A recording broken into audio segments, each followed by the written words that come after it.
Hi everyone, Jenny from A Hero's Home here, bringing you another recipe to stretch your military money even further without sacrificing the nutrition or taste in the process.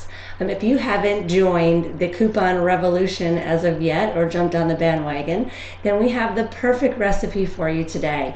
This recipe doesn't necessarily require coupons, but it is a make once and serve twice recipe. So that means that we're going to make this whole chicken today, serve it as roasted chicken this evening, and turn it into something completely different tomorrow or 2 or 3 nights from now. So we will take you through that entire process, and I'm hoping that your family will love it. The next thing we're going to do is take some paper towel and we're going to pat dry our chicken that we've already rinsed.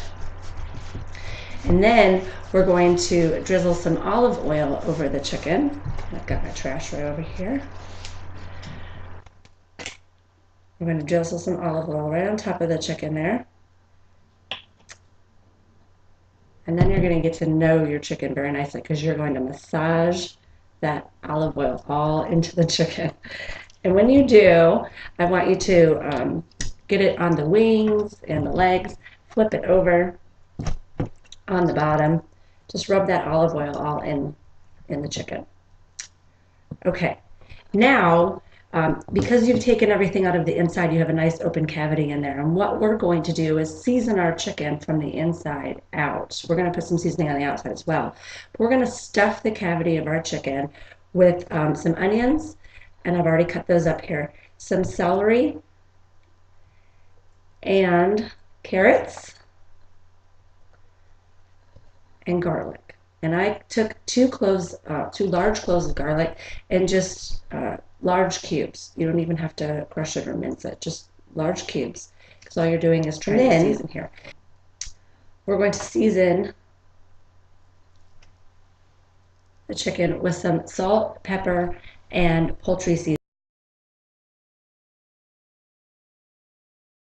We have half a cup of chicken broth here, and if you do canned chicken broth or any other type of pre-done chicken broth that has quite a bit of sodium in it, I go ahead and buy the reduced sodium, but that's still, plenty. So add a half a cup of chicken broth, and then what you're going to do is you're going to place your chicken in the crock pot, breast side. Hey, everybody got that? Breast side down. And I'm going to go ahead and put the rest of my vegetables for seasoning purposes inside the crock pot here. You're not necessarily going to eat them, but it is nice for seasoning, and it's not going to hurt anything. There's two ways that you can cook this big chicken in the crock pot.